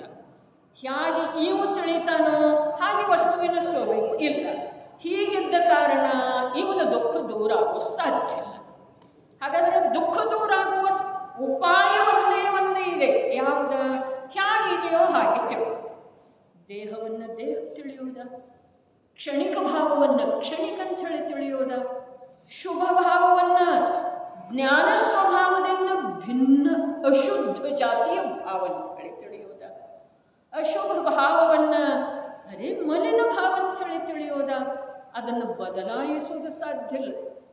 ಪಂಚಾಸ್ತಿಕಾಯ ಒಂದು ಇಂಥ ಅದ್ಭುತ ಕೊಡುಗೆ ಭಗವಾನ್ ಕುಂಭಕುಂಡ ದೇವರದ್ದು ಇದೆ. ಅದರಲ್ಲಿ ಅವರು ಹೇಳ್ತಾರೆ, ಶುಭವನ್ನು ಶುಭ ತಿಳಿಯುವುದಿದೆ, ಅಶುಭವನ್ನು ಅಶುಭ ತಿಳಿಯುವುದಿದೆ, ಅಶುಭವನ್ನು ಬದಲಾಯಿಸಿ ಶುಭ ಮಾಡಲಿಕ್ಕೆ ಬರುತ್ತಿಲ್ಲ. ಹಾಗಾದರೆ ತಿಳಿಯುವುದರೊಳಗೆ ಏನಿದೆ? ಅರೆ, ತಿಳಿಯುವುದರೊಳಗೆ ಎಲ್ಲ ಇದೆ. ಏನಿದೆ? ಅಶುಭವನ್ನು ಅಶುಭ, ಶುಭವನ್ನು ಶುಭ ತಿಳಿಬೇಕಾದ್ರೆ ತಿಳಿಯುವಂಥ ಜ್ಞಾನ ಆ ಶುಭದಿಂದ ಅಶುಭದಿಂದ ಬೇರೆ ಇದೆ ರೀ, ಬೇರೆ ಇದೆ. ಬಸ್ ಅಷ್ಟು ಬೇರೆ ಆಗುವುದರ ಹೆಸರೇ ಭೇದ ವಿಜ್ಞಾನ ಇದೆ. ಅಷ್ಟು ಬೇರೆ ಆಗುವುದರ ಹೆಸರೇ ಸಮ್ಯಕ್ ದರ್ಶನದ ಉದ್ಯಮ ಇದೆ. ಅಷ್ಟು ಬೇರೆ ಆಗುವುದರ ಹೆಸರೇ ಸ್ವಾಧೀನ ಸುಖದ ಉಪಾಯ. ಏನು ಕಷ್ಟ ಇದೆ? ಇವು 4-5 ಏನು ಪದ್ಯದವು, ಇವು ಅನ್ನಬೇಕಾದ್ರೆ ಎಷ್ಟೋ ಕಷ್ಟ ಇದೆ ರೀ. ಇವುಗಳನ್ನು ಕಂಠಸ್ಥ ಮಾಡಬೇಕಾದ್ರೆ ಇನ್ನೂ ಕಷ್ಟ ಇದೆ ರೀ. ಕಂಠಸ್ಥ ಮಾಡಿದ ನಂತರ ಸ್ಮರಣೆಯಲ್ಲಿ ಇಟ್ಕೊಳ್ಬೇಕಾದ್ರೆ ಇನ್ನೂ ಕಷ್ಟ ಇದೆ. ಆದ್ರೆ ಭಾವದೊಳಗೆ, ಜ್ಞಾನದೊಳಗೆ ಯಾವುದೇ ಹೇಗಿದೆ ಹಾಗೆ ತಿಳಿಲಿಕ್ಕೆ ಏನೂ ಕಷ್ಟ ಇಲ್ಲರಿ. ಏನೂ ಅಂದರೆ ಏನೂ ಕಷ್ಟ ಇಲ್ಲರಿ. ಹೇಗಿದೆಯೋ ಹಾಗೆ ತಿಳಿರಿ. ನೀವು ಉಗಾರದವ್ರು ಇದ್ದೀರಿ, ನೀವು ಹುಬ್ಬಳ್ಳಿಯವ್ರು ಇದ್ದೀರಿ, ತಿಳಿಯೋದ್ರೊಳಗೆ ಏನು ಕಷ್ಟ ಇದ್ದೀರಿ? ಮತ್ತು ಅದಕ್ಕೆ ಸಂಬಂಧಿಸಿದ ಹಾಗೆ ಮತ್ತೇನೇನರೇ ನನ್ನ ಕಲ್ಪನೆಯ ಮೇರೆಗೆ ತಿಳ್ಕೊಳ್ಬೇಕು ಅನ್ನುವುದರೊಳಗೆ ಕಷ್ಟ ಇದೆ, ಆಕುಲತೆ ಇದೆ, ವಿಕಲ್ಪ ಇದೆ, ದುಃಖ ಇದೆ. ಹೇಗಿದೆಯೋ ಹಾಗೆ ತಿಳ್ಕೊಳ್ಳೋದು. ಹೇಗಿದೆಯೋ ಅಂದರೆ ಕ್ರೋಧಿ ಮನುಷ್ಯನನ್ನು ಕ್ರೋಧಿ ಅಂತೇಳಿ ತಿಳ್ಕೊಂಡ್ರಲ್ಲ, ಅದರ ಸಲುವಾಗಿ ನೀವ್ಯಾಕೆ ದೋಷ ಮಾಡ್ತೀರಿ? ಯಾವನೋ ಪಾಪಿ ಮನುಷ್ಯನನ್ನು ಪಾಪಿ ಅಂತ ಹೇಳಿ ತಿಳ್ಕೊಂಡ್ರಲ್ಲ, ಆದ್ರೆ ಪಾಪಿ ಮನುಷ್ಯ ಪಾಪಿ ಶಾಶ್ವತವಾಗಿ ಇರುವುದಿಲ್ಲ. ಒಂದು ಸಮಯದ ಭಾವ ಇದೆ. ಅದ ಯಾವುದು ಹೇಗಿದೆ? ಅದೇ ಸಮಯವರ್ತಿಯನ್ನು ಸಮಯವರ್ತಿ ಅಂತೇಳಿ ತಿಳ್ಕೊಳ್ಳುವುದರಿಂದ ಯಾವ ಪರದ್ರವ್ಯದ ಯಾವುದೇ ಅನ್ಯ ಜೀವದ ಎಂಥದೇ ವರ್ತನೆಯು ನಮ್ಮ ದುಃಖದ ಕಾರಣ ಆಗೋದನ್ನೇ ಇಟ್ಟರೆ, ಸಮಯವರ್ತಿಯನ್ನು ಸಮಯವರ್ತಿ ಬದಲಾಗುವಂಥದ್ದು ನಿರಂತರ ಬದಲಾಗುವ ವಸ್ತುವಿನ ಸ್ವಭಾವ ಇದೆ. ಹಾಗಾದರೆ ವಸ್ತು ರೂಪದಿಂದ ಇದ್ದುಕೊಂಡು ನಿರಂತರ ಬದಲಾಗ್ತಿದೆ. ಇದು ನಿತ್ಯಾನಿತ್ಯತೆ ಇದೆ ರೀ. ಇದು ವಸ್ತುವಿನ ಸ್ವಭಾವ ಇದೆ ರೀ. ಇದು ಅನೇಕಾಂತ ಇದೆ ರೀ. ವಸ್ತು ಅನೇಕಾಂತಮಯ ಇದೆ. ಅದನ್ನು ಶಾದ್ವಾದ ರೂಪದಿಂದ ತಿಳ್ಕೊಳ್ಳೋದು. ಅನಿತ್ಯವನ್ನು ಪರ್ಯಾಯದ ದೃಷ್ಟಿಯಿಂದ ಅನಿತ್ಯ ಅನ್ನೋದ, ನಿತ್ಯವನ್ನು ದ್ರವ್ಯದ ದೃಷ್ಟಿಯಿಂದ ನಿತ್ಯ ಅನ್ನೋದ. ದ್ರವ್ಯದ ನಾಶ ಆಗುವುದಿಲ್ಲ. ಈಗ ಯಾರ್ದಾದರೂ ವಿಯೋಗ ಆಗ್ತಿದೆ ರೀ, ಜೀವದ್ರವ್ಯದ ನಾಶ ಆಗಿದೆ ಅಂದರೆ. ಮೊನ್ನೆ ವಿಜಯಣ್ಣಂದು ವಿಯೋಗ ಆದ ನಂತರ ನಾನು ಪ್ರಶ್ನೆ ಕೇಳಿದೆ, ವಿಜಯಣ್ಣ ನಿನ್ನೆ ಹೋದ್ರು ಅಥವಾ ಇವತ್ತು ಹೋದ್ರು? ವಿಜಯಣ್ಣನ ಪ್ರಾಣ ಮುಗಿದೆ ಬುಧವಾರ ದಿವಸರೇ. ಆದರೆ ವಿಜಯಣ್ಣ ಯಾವಾಗ ಹೋದರ್ರಿ? ಸ್ಮಶಾನಕ್ಕೆ ಸಾಗಿಸಿ ಬೂದಿ ಮಾಡಿದ ನಂತರ, ಸುಟ್ಟು ಬೂದಿ ಮಾಡಿದ ನಂತರ. ಯಾಕೆ? ಅರೆ, ವಿಜಯಣ್ಣ ಅಂತೇಳಿ ಗುರುತಿಸ್ತಾ ಇದ್ದದ್ದು ನಾವು ದೇಹವನ್ನು, ಆತ್ಮನನ್ನೆಲ್ಲಿ ಗುರುತಿಸ್ತಾ ಇದ್ದೇವ್ರಿ? ಆತ್ಮ ಆ ಪ್ರಕಾರ ಆಗೇ ಇಲ್ಲ. ಆದರೆ ಆತ್ಮನಿಗೆ ಆ ದೇಹದ ಮೂಲಕ ಪರಿಚಯ ನೀಡುವಂಥ ಯಾವ ಪ್ರಸಂಗ ಇದೆಯಲ್ಲ, ಇದನ್ನು ನಿಜವಾಗಿ ಆತ್ಮನ ಸಲುವಾಗಿ ಅತ್ಯಂತ ಹೀನವಾದಂಥ ಅವಸ್ಥೆ. ನಮಗೆ ಪರಿಚಯ ಯಾವುದರದ್ದು ಇದೆ? ಯಾರದ್ದು ಇದೆ? ನಮಗೆ ಬರೀ ಶರೀರದ, ಅಜೀವದ. ಜೀವ ನಿಜವಾಗಿ ಜೀವೇನಿದ್ದಲ್ಲ, ಜೀವನನ್ನು ನಾವು ಸಾಧರ್ಮಿ ಅಥವಾ ವಿಜಯನ್ನ ಅಂತೇಳಿ ನೋಡ್ತಿದ್ದೀವಿ ಅಂತಂದ್ರೆ ನಮಗೆ ದುಃಖ ಖೇದ ಆಗುವ ಪ್ರಶ್ನೆಯೇ ಬರುತ್ತಿಲ್ಲ. ನಾವು ದೇಹ ರೂಪದಿಂದ ನೋಡಿದೆವು. ದೇಹ ರೂಪದಿಂದ ನೋಡುವುದರಿಂದ ಆ ದೇಹದ ಜೊತೆಗೆ ಇರುವಂಥ ಆತ್ಮ ಹೊರಟೋದ ನಂತರ, ದೇಹವನ್ನು ಸುಟ್ಟು ಹಾಕಿದ ನಂತರ ನಮಗನ್ನಿಸ್ತಿದೆ ಇನ್ನು ಆ ವ್ಯಕ್ತಿ ಇಲ್ಲ, ಅಭಾವ ಆಯಿತು. ಅದರ ಜೀವರೂಪದಿಂದ ಅದನ್ನು ಅಥವಾ ಇಲ್ಲವೇ ಬೇರೆ ಅವಸ್ಥೆಯೊಳಗೆ ಹೋದ ಆ ಚೇತನಾತ್ಮ ಬೇರೆ ದೇಹವನ್ನು ಧಾರಣ ಮಾಡಿದ, ಬೇರೆ ಬಟ್ಟೆಯನ್ನು ಧಾರಣ ಮಾಡಿದ. ಧಾರಣ ಮಾಡಿದ ಬಟ್ಟೆ ಎಷ್ಟು ದಿವಸ ಇಟ್ಕೊಳ್ಳೋದಪ್ಪ? ಎಷ್ಟು ದಿವಸ ಇಟ್ಕೊಳ್ಳೋದು? ಮಲಿನ ಆಗೋ ತನಕ, ಜೀರ್ಣ ಆಗೋ ತನಕ, ಕೊನೆಗೂ ಬದಲಿ ಮಾಡಬೇಕಲ್ಲ. ಹಾಗಾದರೆ ಈ ದೇಹ ಕೂಡ ಒಂದು ಬಟ್ಟೆ ಸ್ಥಾನದಲ್ಲಿ ಇದೆ. ಈ ಪ್ರಕಾರ ವಸ್ತುವನ್ನು ವಸ್ತು ರೂಪದಿಂದ ಹೇಗಿದೆಯೋ ಹಾಗೆ ನೋಡಿದ್ದ ವಿದ್ಯೆ ಆದ್ರೆ ಜೀವನಿಗೆ ಯಾವುದೇ ವಸ್ತುವಿನ ಯಾವುದೇ ಅವಸ್ಥೆಯನ್ನು ನೋಡಿದ ನಂತರ ಯಾವುದೇ ಪ್ರಕಾರದ ದುಃಖ ಖೇದ ಆಗೋದ ಸಾಧ್ಯ ಇಲ್ಲ.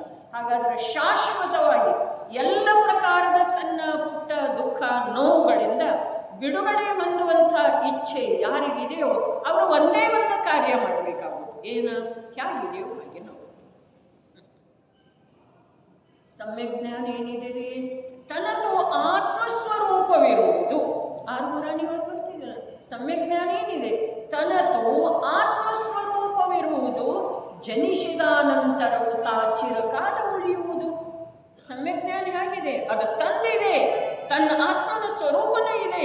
ಮತ್ತು ಒಮ್ಮೆ ಉತ್ಪನ್ನ ಆಯಿತು ಅಂತಂದ್ರೆ ಅದು ಯಾವಾಗೂ ನಾಶ ಆಗುವುದಿಲ್ಲ. ಈ ಪುಸ್ತಕಿ ವಿದ್ಯೆ, ಲೌಕಿಕ ಡಿಗ್ರಿ ಏನೇನದವು ಅವು ನಾಶ ಆಗ್ತಾವ ಅಥವಾ ಇರ್ತವ್ರಿ? ಮುಂದಿನ ಭವದೊಳಗೆ ಬರ್ತಾವೇನ್ರಿ? ಮುಂದಿನ ಭವದ್ದಂತೂ ಮಾತಿಲ್ಲ.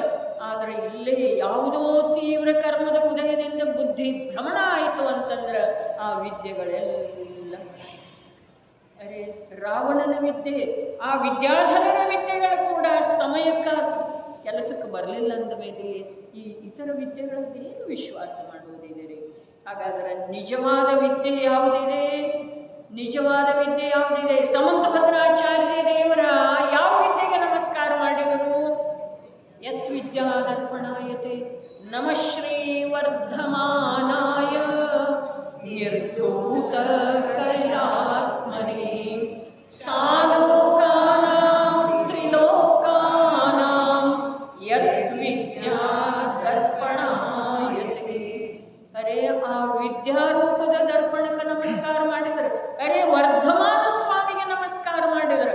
ವರ್ಧಮಾನ ಶಬ್ದ ಇದೆ, ಅದು ಶರೀರಕ್ಕೆ ಸಂಬಂಧಿಸಿದ ಶಬ್ದ ಅಲ್ಲ. ವರ್ಧಮಾನ ನಿರಂತರ ವೃದ್ಧಿಯಾಗ್ತಾ ಇದೆ ಅವರ ಜ್ಞಾನ. ಎಲ್ಲಿ ವೃದ್ಧಿ? ಕೇವಲ ಜ್ಞಾನ ಆದ್ಮೇಲೆ ಮತ್ತೇನು ವೃದ್ಧಿ ಆಗ್ತಿದೆ? ನಮಗನ್ನಿಸ್ತಿದೆ ಮೂರ್ಖ ಮಾನವರಿಗೆ ಕೇವಲ ಜ್ಞಾನ ಆದ್ಮೇಲೆ ಮತ್ತೆಲ್ಲಿ ವೃದ್ಧಿ ಆಗ್ತಿದೆ? ಅರೆ ಪ್ರತಿ ಸಮಯಕ್ಕ ಧ್ರುವ ದ್ರವ್ಯದೊಳಗೆ ಇರುವಂಥ ಜ್ಞಾನ ಪರ್ಯಾಯದೊಳಗೆ ಪ್ರಕಟ ಆಗ್ತಾ ಇದೆ, ಪರ್ಯಾಯದೊಳಗೆ ಪ್ರಕಟ ಆಗ್ತಾ ಇದೆ, ಪರ್ಯಾಯದೊಳಗೆ ಪ್ರಕಟ ಆಗ್ತಾ ಇದೆ. ಅರ್ಥಾತ್ ದ್ರವ್ಯಸ್ಥಾನದಿಂದ ವೃದ್ಧಿಯಾಗಿ ಪರ್ಯಾಯದೊಳಗೆ ವಿಸ್ತರಿಸ್ತಾ ಇದೆ. ಅಂಥ ಜ್ಞಾನ ಅದು ಎಂಥದ್ದಿದೆ? ಮೂರು ಲೋಕ, ಅಲೋಕ ಸಹಿತ ಮೂರು ಲೋಕವನ್ನು ತಿಳಿದಿದೆ ಅನ್ನಲಿಲ್ಲ. ಆ ವಿದ್ಯಾರೂಪದ ದರ್ಪಣದೊಳಗ ಅಲೋಕ ಸಹಿತ ಮೂರು ಲೋಕೆಲ್ಲ ತಿಳಿದು ಬರ್ತಿದೆ, ಅವರು ತಿಳ್ಕೊಳ್ಳುವುದಿಲ್ಲ.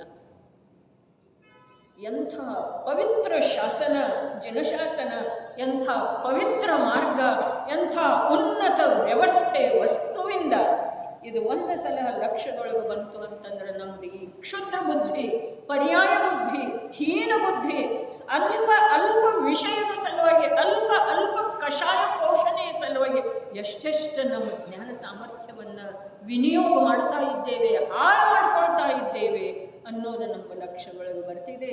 ಅದನ್ನೇ ಟೋಡರ್ ಮಲ್ಲರು ಏನು ಹೇಳಿದರು? ಅಹೋ ಇನ್ನು ಬಾತುಂಕಿ ಮುझे ಖಬರ್ ಹಿ ನಹೀ. ಇಂಥ ಮಾತಿನ ಪರಿಚಯನ ನನಗಿರಲಿಲ್ಲ. ನಾನು ಇಂಥವಿದ್ದೇನೆ, ಎಂಥವಿದ್ದೇನೆ.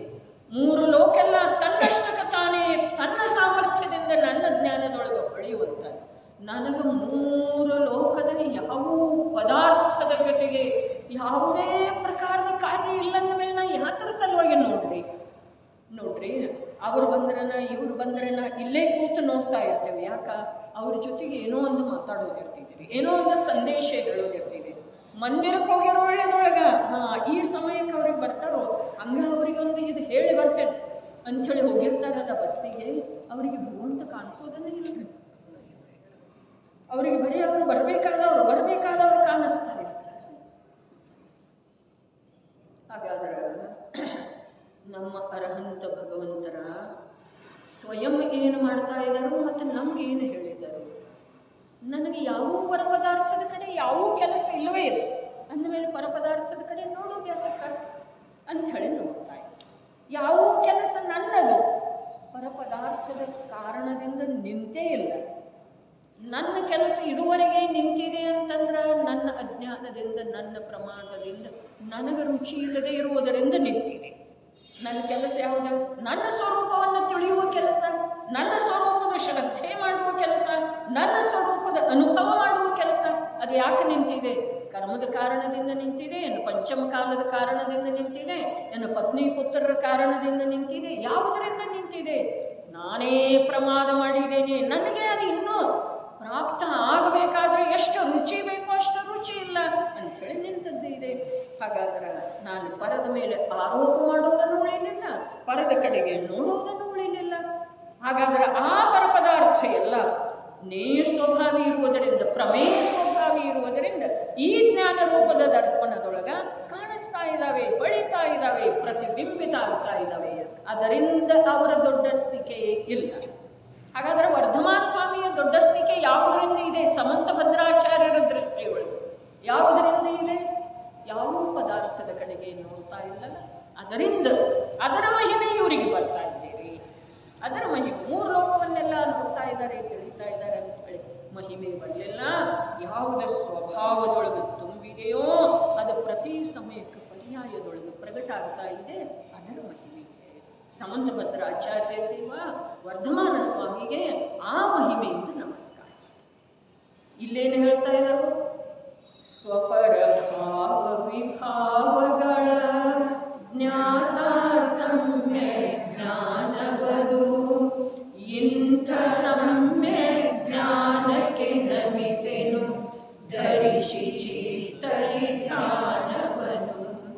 ಅದರ ಧಾರಕರು ಪಂಚಗುರು ಅರ್ಹಂತ ಸಿದ್ಧ ಆಚಾರ್ಯರ ಉಪಾಧ್ಯಾಯ ಸರ್ವ ಸಾಧುಪದ ನಮಿಸಿದರ ಪುದು ಅಘನಾಶ. ಏನು ಹೇಳಿದರು? ಅದರ ಕಾರಣ ಯಾವುದರ ಕಾರಣ? ಅದರ ಧಾರಕರು ಪಂಚಗುರು. ಯಾವುದರ ಧಾರಕರ? ಸಮ್ಯಜ್ಞಾನದ ಧಾರಕರ. ಸಮ್ಯಜ್ಞಾನದ ಧಾರಕರ ಪಂಚಗುರುಗಳಿದ್ದಾರೆ. ಯಾರವರು ಪಂಚಗುರು? ಅರಹಂತ ಸಿದ್ಧ ಆಚಾರ್ಯ ಉಪಾಧ್ಯಾಯ ಸರ್ವ ಸಾಧು. ಆ ಪದಗಳನ್ನಂತಾರೆ. ಅವು ಪದ ಅದವ್ರೆ. ಪದ ಅಂದ್ರೆ ಏನು? ಪದ ಅಂದ್ರೆ ಅವಸ್ಥಾ. ಅವು ಪದ ಅದಾವ. ಅರಹಂತ ಇದು ಅವಸ್ಥಾ ಇದೆ, ಸಿದ್ಧ ಇದು ಅವಸ್ಥಾ ಇದೆ, ಆಚಾರ್ಯ ಉಪಾಧ್ಯಾಯ ಸಾಧು ಇವು ಅವಸ್ಥಾ ಇದ್ದಾವೆ. ಹಾಗಾದ್ರೆ ಆ ಅವಸ್ಥೆಗಳಿಗೆ ನಮಿಸುವುದರಿಂದ, ಆ ಅವಸ್ಥೆಗಳಿಗೆ ನಾನು ನಮಸ್ಕಾರ ಮಾಡುವುದರಿಂದ ಏನಾಗ್ತಿದೆ? ಅಘನಾಶ. ಅಘ ಅಂದ್ರೆ ಕರ್ಮ, ಕರ್ಮದ ನಾಶ ಆಗ್ತಿದೆ. ಯಾವ ಕರ್ಮದ ನಾಶ ಆಗ್ತಿದೆ? ಅವರಿಗೆ ನಮಿಸುವುದರಿಂದ ಯಾವ ಕರ್ಮದ ನಾಶ ಆಗ್ತಿದೆ? ಮೊದಲು ಸಮ್ಯಜ್ಞಾನಕ್ಕೆ ನಮಿಸ್ತೇನು ಅಂತ ಹೇಳಿದರು. ಅವರ ಸಮ್ಯಜ್ಞಾನ ತನ್ನ ಸಮ್ಯಜ್ಞಾನ. ಅರೇ, ತನ್ನಲ್ಲೇ ಮೋಕ್ಷ ಮಾರ್ಗದ ಉತ್ಪತ್ತಿ ಆಗುವ ಸಲುವಾಗಿ ಕೂಡ ತನಗೆ ಸಮ್ಯಜ್ಞಾನ ಬೇಕ್ರಿ. ಮೋಕ್ಷ ಮಾರ್ಗದ ಪ್ರಕಟತೆಯಾಗುವ ಸಲುವಾಗಿ ನನಗೆ ಸಮ್ಯಜ್ಞಾನ ಬೇಕು. ಸಮ್ಯಜ್ಞಾನ ಅಂದ್ರೆ ಏನು? ಇಲ್ಲಿ ಸಮ್ಯಜ್ಞಾನ ಶಬ್ದದ ಅರ್ಥ ಆತ್ಮನ ಅನುಭೂತಿಯ ಜೊತೆಗೆ ಯಾವ ಜ್ಞಾನ ಪ್ರಕಟ ಆಗ್ತಿದೆ, ಸೂರ್ಯ ಮತ್ತು ಪ್ರಕಾಶದ ಹಾಗೆ ಅದಲ್ಲ. ಇಲ್ಲಿ ಸಮ್ಯಜ್ಞಾನ ಅಂದ್ರೆ ಏನು? ಹೇಗಿದೆಯೋ ಹಾಗೆ ತಿಳಿಯುವಂಥ ಜ್ಞಾನ. ಇನ್ನೂ ಆತ್ಮನ ಅನುಭೂತಿ ಇಲ್ಲ ಸಂಜು, ಇನ್ನೂ ಆತ್ಮನ ಅನುಭೂತಿ ಇಲ್ಲ. ಆದ್ರೆ ನಾನು ನಮಸ್ಕಾರ ಮಾಡ್ತೇನೆ ಅರ್ಥಾತ್ ನಾನು ಯಾವುದರ ಜೊತೆಗೆ ಏಕಾಗ್ತೇನೆ, ಯಾವುದರ ಜೊತೆಗೆ ಮಿತ್ರತ್ವ ಮಾಡ್ತೇನೆ, ಯಾವುದನ್ನು ನಂಬುತ್ತೇನೆ ಅಂತಂದ್ರೆ ಯಾವುದು ಹೇಗಿದೆಯೋ ಹಾಗೆ ತಿಳಿಯುವಂಥ ಜ್ಞಾನ. ಹಾಗಾದ್ರೆ ಅಂಥ ಜ್ಞಾನವನ್ನು ನಾನು ನಂಬಿದ ನಂತರ ನಿಯಮದಿಂದ ಅಂಥ ಜ್ಞಾನದ ಧಾರಕರದರಲ್ಲ ಅವರು ಐವರ, ಅವರಿಗೂ ನಮಸ್ಕಾರ ಮಾಡ್ತೇನೆ. ಅದರಿಂದ ಏನಾಗ್ತಿದೆ? ಅದರಿಂದ ಅಘನಾಶ ಆಗ್ತಿದೆ, ಕರ್ಮದ ನಾಶ ಆಗ್ತಿದೆ.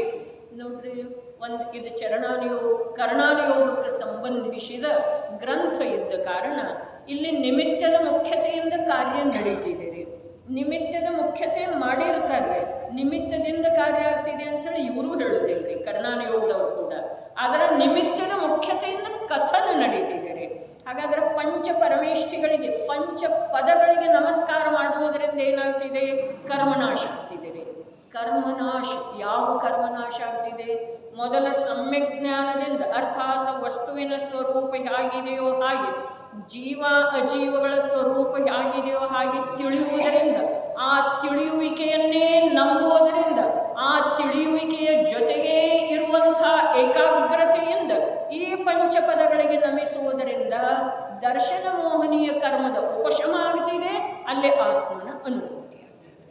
ಮೊದಲ ಸಮ್ಯಕ್ ಜ್ಞಾನ, ಆಮೇಲೆ ಪಂಚಪ್ರಭುಗಳಿಗೆ ನಮಸ್ಕಾರ. ಪಂಚಪ್ರಭುಗಳಿಗೆ ನಮಸ್ಕಾರ ಮಾಡುವುದರಿಂದ ಮೊದಲು ಕರ್ಮದ ಉಪಶಮ, ಆಮೇಲೆ ಆತ್ಮನ ಅನುಭೂತಿ. ಹೇಗಿದ್ದೀರಿ ನಿಮಿತ್ತ ನೈಮಿತ್ತಿಕ? ಮೊದಲ ಸಮ್ಯಕ್ ಜ್ಞಾನ. ಸಮ್ಯಕ್ ಜ್ಞಾನ ಇಲ್ಲದ ನಾವು ಪಂಚಪ್ರಭುಗಳಿಗೆ ನಮಸ್ಕಾರ ಮಾಡಿದರೆ ಕರ್ಮ ವೃದ್ಧಿ ಆಗ್ತಿದೆ, ಕರ್ಮದ ನಾಶ ಆಗುವುದಿಲ್ಲ.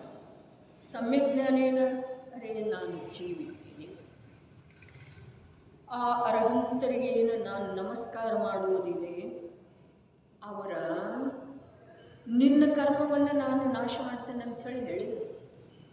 ನಿನ್ನ ಸ್ವರೂಪವನ್ನು ನಾನು ಹೇಗೆ ನನ್ನ ಸ್ವರೂಪವನ್ನು ನಂಬುತ್ತಾ ಇದ್ದೇನೆ, ನೋಡ್ತಾ ಇದ್ದೇನೆ, ಶ್ರದ್ಧೆ ಮಾಡ್ತಾ ಇದ್ದೇನೆ, ಅನುಭವ ಮಾಡ್ತಾ ಇದ್ದೇನೆ, ಹಾಗೆ ನೀನು ನಿನ್ನ ಸ್ವರೂಪವನ್ನು ನಂಬು, ಶ್ರದ್ಧೆ ಮಾಡ, ಅದರದ ಜ್ಞಾನ ಮಾಡ್ಕೋ ಅಂಥೇಳಿ ಹೇಳ್ತಾ ಇದ್ದಾರೆ. ಈ ಸಂದೇಶ ನಮಗೆ ಅರ್ಹಂತರಿಂದ ಇಲ್ಲಿವರೆಗೆ ಎಷ್ಟು ಬಾರಿ ಅರ್ಹಂತರಿಗೆ ನಮಸ್ಕಾರ ಮಾಡಿದ್ದೇವೆ. ಆವಾಗ ಯಾವಾಗಾದರೂ ಈ ಸಂದೇಶ ನಮಗೆ ಅರ್ಹಂತರಿಂದ ಸಿಕ್ಕಿದೆ ಅಂದರೆ ನಾವು ಹೋಗಿ ಅವರಿಗೆ ಕೆಲಸನೇ ಹೇಳಿ ಬರ್ತೇವ್ರಿ. ಅರ್ಹಂತರಿಗೆ ಕೆಲಸ ಹೇಳಲಿಕ್ಕೆ ಹೋಗ್ತೇವ್ರಿ ನಾವು. ಅವರಿಗೆ ನನಗದು ಕೊಡು, ಇದು ಕೊಡು, ಕೊಡುವ ಕೆಲಸನೇ ಮಾಡಬೇಕು. ಇಲ್ಲ ಅಂತಂದ್ರೆ ಕೊನೆಗೆ ಸಮ್ಯಕ್ ದರ್ಶನರೇ ಕೊಡಬೇಕಲ್ಲ, ಮೋಕ್ಷ ಮಾರ್ಗವನ್ನರೇ ಕೊಡಬೇಕಲ್ಲ. ಅರ್ಥಾತ್ ನಾವು ಏನನ್ನಾದರೂ ಅವರ ಕಡೆಯಿಂದ ಪಡ್ಕೊಳ್ಳುವ ಸಲುವಾಗಿ ಹೋಗ್ತೇವೆ. ಆದರೆ ಅವರೇನು ಹೇಳಿದರೋ ಅದನ್ನು ಕೇಳುವ, ತಿಳ್ಕೊಳ್ಳುವ ಧೈರ್ಯದಿಂದ ವಿಚಾರ ಮಾಡುವ ಸಲುವಾಗಿ ನಾವು ಹೋಗೋದನೇ ಇಲ್ಲ. ಹಾಗೆ ಕೇಳಲೂ ಇಲ್ಲ. ಈ ಪ್ರಕಾರದ ಉಪದೇಶ ಸಂದೇಶ ನನಗೆ ಹೇಳ್ತಾ ಇದ್ದಾರೆ ಅಂಥೇಳಿ ನಮಗೆ ಅನ್ನಿಸಲೂ ಇಲ್ಲ. ಅಂದಮೇಲೆ ಆ ಸಂದೇಶದ ಕುರಿತಾಗಿ ವಿಚಾರ ಮಾಡುವಂಥ ಪ್ರಶ್ನೆ ನಮ್ಮ ಜೀವನದೊಳಗೆ ಬರಲೇ ಇಲ್ಲ. ಯಾರೂ ಯಾರಿಗೂ ಏನನ್ನೂ ಕೊಡುವುದಿಲ್ಲ. ಬೇಕಾದಷ್ಟು ಇದೆ ಅವ್ರ ಹತ್ರ ಸುಖ, ಆದರೆ ನಮಗೊಂದು ಸ್ವಲ್ಪ ಕೊಟ್ಟರೆ ಅವ್ರದ್ದೇನು ಹೋಗೋದಿದೆ? ಅದೇ ಸ್ವಲ್ಪ ಕೊಟ್ಟರೆ ಅವ್ರದ್ದು ಸ್ವಲ್ಪ ಕಮ್ಮಿ ಆಗ್ತಿದೆ ಅಂದರೆ ಅವ್ರು ಯಾಕೆ ಅಂಥ ಕೆಲಸ ಮಾಡ್ತಾರೆ? ಮೂರ್ಖದರೇನ್ರಿ? ಇನ್ನು ನಾವು ಪಡೆಯುವ ವ್ಯವಸ್ಥೆ ಅಂತೂ ನಮ್ಮದು ಬೇರೆಯೇ ಇದೆ. ಕಮ್ಮಿ ಕೊಟ್ಟು ಬಹಳಷ್ಟು ಪಡ್ಕೊಳ್ಳೋದಿದೆ. ಒಂದು ಅಭಿಷೇಕ ಮಾಡೋದ, ಒಂದು ಛತ್ರ ಏರಿಸೋದ, ಏನೇನದವ್ರಿ ನಮ್ಮ ವ್ಯಾಪಾರದ ಬುದ್ಧಿ ನಿಜವಾಗಿ. ಆದರೆ ಏನೂ ಈ ಪ್ರಕಾರದ ವ್ಯಾಪಾರಿ ಬುದ್ಧಿ ನಮ್ಮಲ್ಲಿ ಇಲ್ಲದೆ ಹೋದ್ರೂ ಕೂಡ, ಕೇವಲ ನಿರ್ಮಲ ಹೃದಯದಿಂದ ಯಾಚನೆ ಮಾಡಿದ್ರೂ ಕೂಡ ಅವರು ಏನೂ ಕೊಡುವುದಿಲ್ಲ. ಇದು ವಾಸ್ತವಿಕತೆ. ಮತ್ತು ಯಾಚನೆ ಯಾವ ಮಾಡಕ್ಕೆ ಹೋಗ್ತಾನೋ ಅವನಿಗೆ ನಿಜವಾಗಿ ಅರ್ಹಂತರ ದರ್ಶನ